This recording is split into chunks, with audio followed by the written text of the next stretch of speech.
जय हिंद।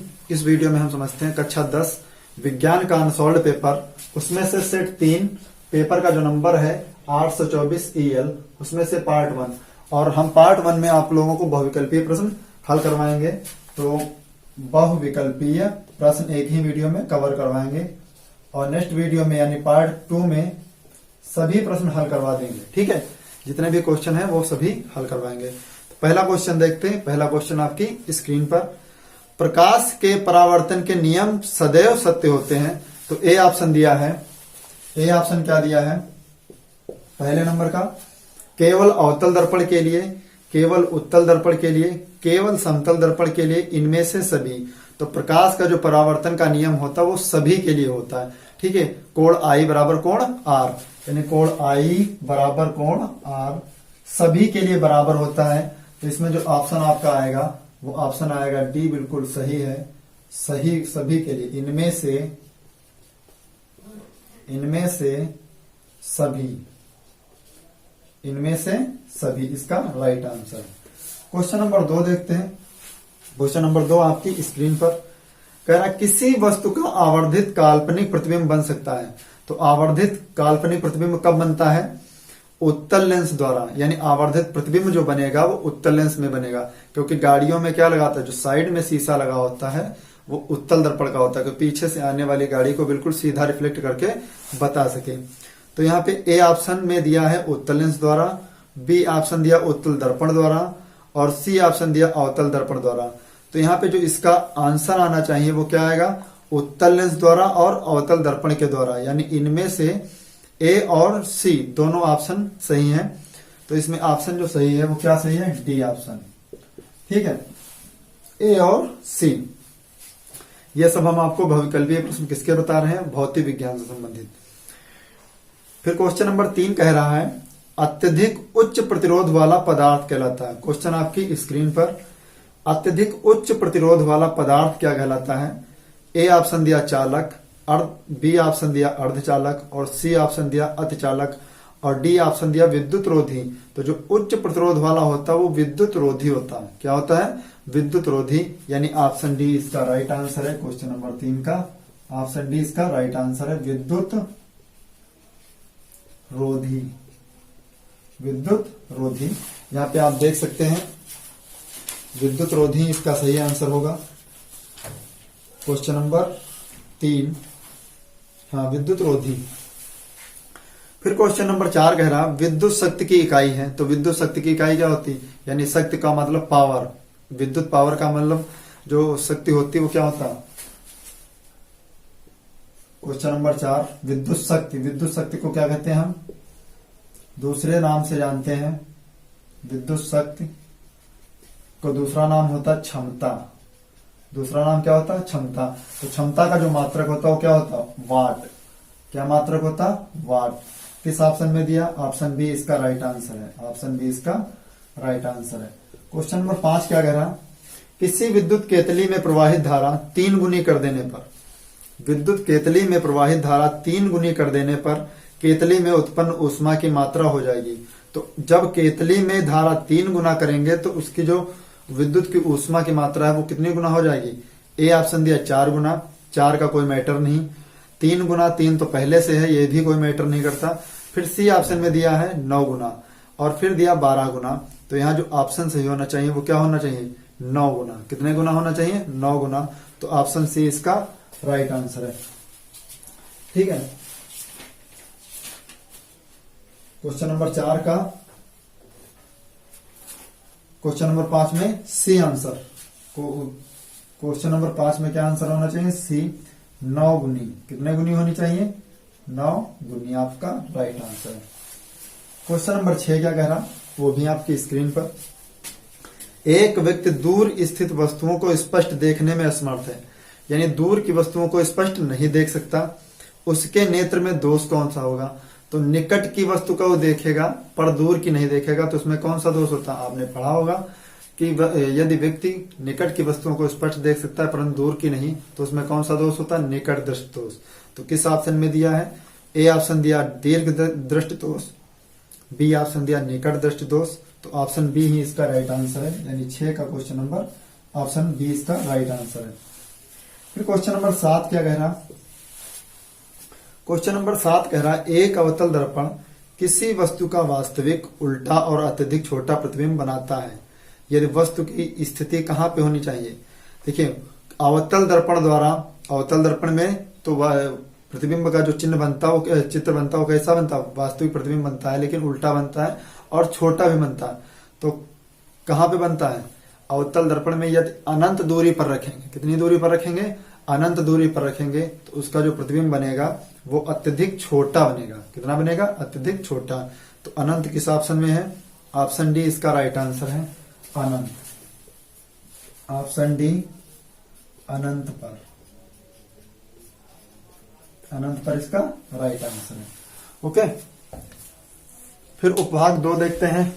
उपभाग 2 में रसायन विज्ञान से संबंधित सभी प्रश्न हैं। रसायन विज्ञान से संबंधित सभी प्रश्न।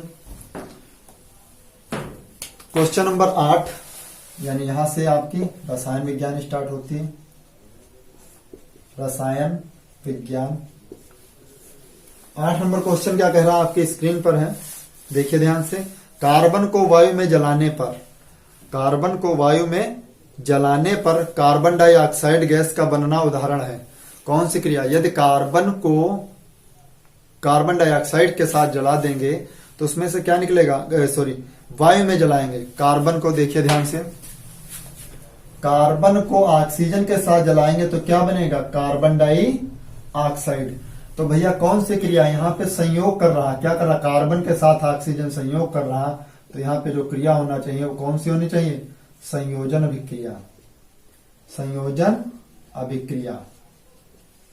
ठीक है, किस ऑप्शन में दिया है, ऑप्शन ए ही इसका राइट आंसर है, यानी संयोजन अभिक्रिया। क्वेश्चन नंबर 9 क्या कह रहा है, ध्यान से देखिएगा।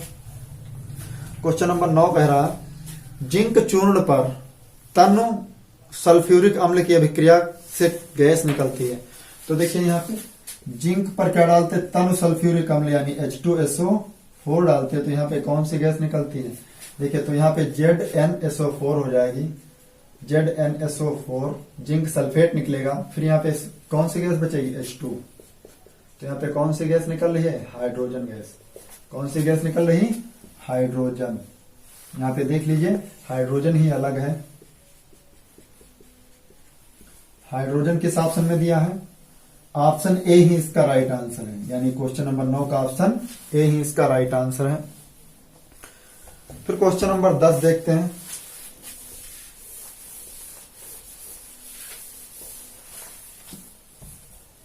क्वेश्चन नंबर 10,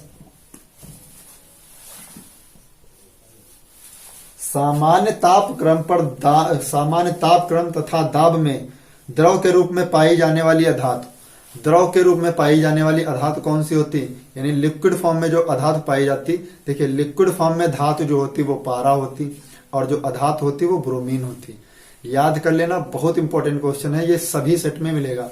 अब इस सेट के क्वेश्चन आप पिछले सेट से यानी सेट 2 में मिलाएंगे, उसका वीडियो देख लीजिए, उसमें भी से भी मैच करते हैं। ठीक है, तो क्वेश्चन एक दूसरे से मैच करते रहते हैं।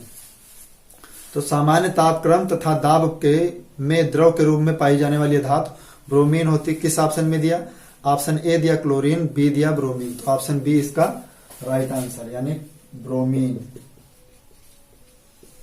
ऑप्शन बी इसका right answer.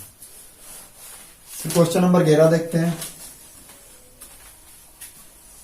Question number 11, propanone में क्रियात्मक समूह है। प्रोपेनोन याद रखना, नॉन लग जाए, किसी के पीछे ओन या नॉन लगे तो उसमें जो क्रियात्मक समूह होता है वो क्या होता, कार्बन डबल बॉन्ड ऑक्सीजन। ठीक है, तो यहाँ पे ये देखिए, ये कीटोन किस समूह का है, कीटोन समूह का है, तभी नॉन लगा, तो यानी कौन सा, प्रोपेनोन, प्रोपेनोन। तो यहाँ पे देखिए प्रोपे अलग हो जाएगा, नॉन, नॉन कहां से निकल कर आता है, टोन से। ठीक है, तो इसका जो क्रियात्मक समूह होता है वो ये होता है। तो किस ऑप्शन में दिया है, ऑप्शन सी इसका राइट आंसर है। फिर क्वेश्चन नंबर 12 में देखिए कॉलम दिया, बहुत बड़ा हम मैच करके रख लिए हैं। तो यहाँ पे जो कॉलम आपका क्वेश्चन नंबर 12 दिख रहा है उसमें से आपका ऑप्शन डी सही है, बिल्कुल ऑप्शन डी करेक्ट आंसर है। ठीक है, हमने हल कर लिया पहले ही। फिर 13 नंबर क्वेश्चन क्या कह रहा है, कार्बन परमाणु की संयोजकता है। तो कार्बन परमाणु की अधिकतम संयोजकता कितनी होती है? आपने आईपीएससी वाला वीडियो नहीं देखा तो देख लीजिए, उसमें पता है बहुत अच्छी तरीके से कि कार्बन परमाणु की जो संयोजकता होती है वो 4 होती है। कितनी होती है? 4। तो किस ऑप्शन में दिया है? ऑप्शन बी इसका राइट आंसर 4। फिर यहां से देखिए क्वेश्चन नंबर 13 से आपका जीव विज्ञान स्टार्ट होता है। रसायन विज्ञान हटके जीव विज्ञान। Question number 14। क्वेश्चन नंबर 14 क्या कह रहा, वह जैव प्रक्रम जिसके द्वारा हानिकारक पदार्थों का निष्कासन शरीर से होता है। वह जैव प्रक्रम कौन सा होता है जिससे हानिकारक पदार्थों को शरीर से बाहर निकाल दिया जाता है? तो वह क्रिया कहलाती है उत्सर्जन। क्या कहलाती है? उत्सर्जन। किस ऑप्शन में दिया? ऑप्शन ए दिया जनन और बी ऑप्शन उत्सर्जन। तो बी ऑप्शन उत्सर्जन। उत्सर्जन क्रिया से हम हानिकारक पदार्थों को बाहर निकालते हैं।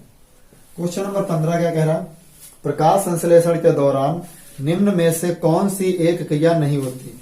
तो प्रकाश संश्लेषण के दौरान कौन सी क्रिया नहीं होती वो ध्यान से समझ लीजिए।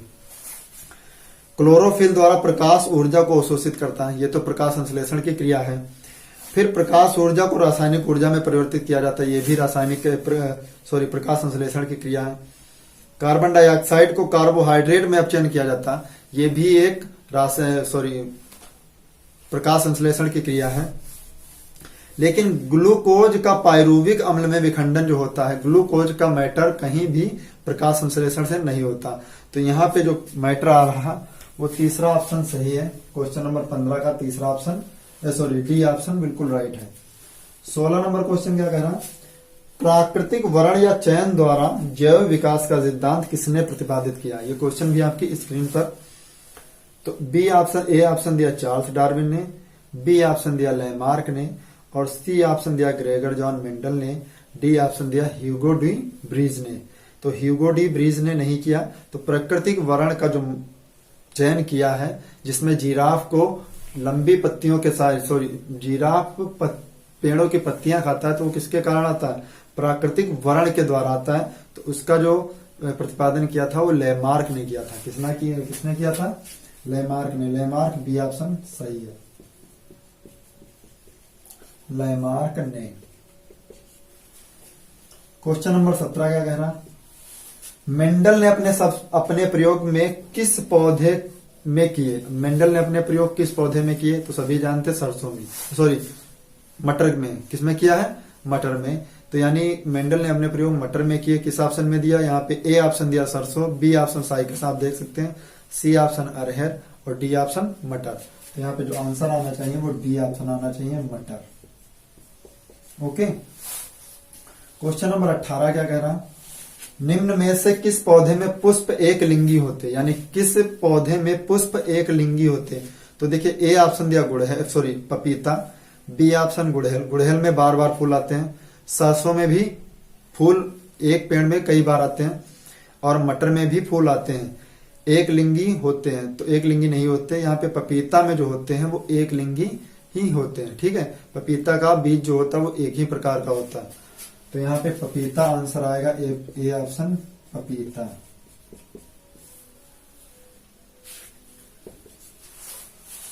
उन्नीस नंबर क्वेश्चन क्या कहना, मादा जनन तंत्र के किस भाग में कॉपर टी स्थापित किया जाता है? तो किसमें किया जाता है? मादा में जो स्थापित किया जाता है वो गर्भाशय में किया जाता है। इसका ऑप्शन सी इसका राइट आंसर है, गर्भाशय।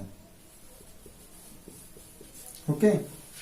क्वेश्चन नंबर 20 यानी लास्ट क्वेश्चन क्या है, किण्वन के बारे में निम्न में से कौन सा कथन सत्य नहीं है? तो किण्वन यह ऑक्सीजन, ए ऑप्शन दिया है, यह ऑक्सीजन की अनुपस्थिति में होता है, बी ऑप्शन यह प्रक्रम सामान्य यीस्ट में होता है, इस क्रिया में पायरुवेट या पायरुविक अम्ल कार्बन डाइऑक्साइड व इथेनॉल में परिवर्तित होता है, डी ऑप्शन दिया यह क्रिया माइटोकॉन्ड्रिया में संपन्न होती है। तो इसका जो राइट आंसर है वो डी ऑप्शन है, माइटोकॉन्ड्रिया में संपन्न होती है। D option mitochondria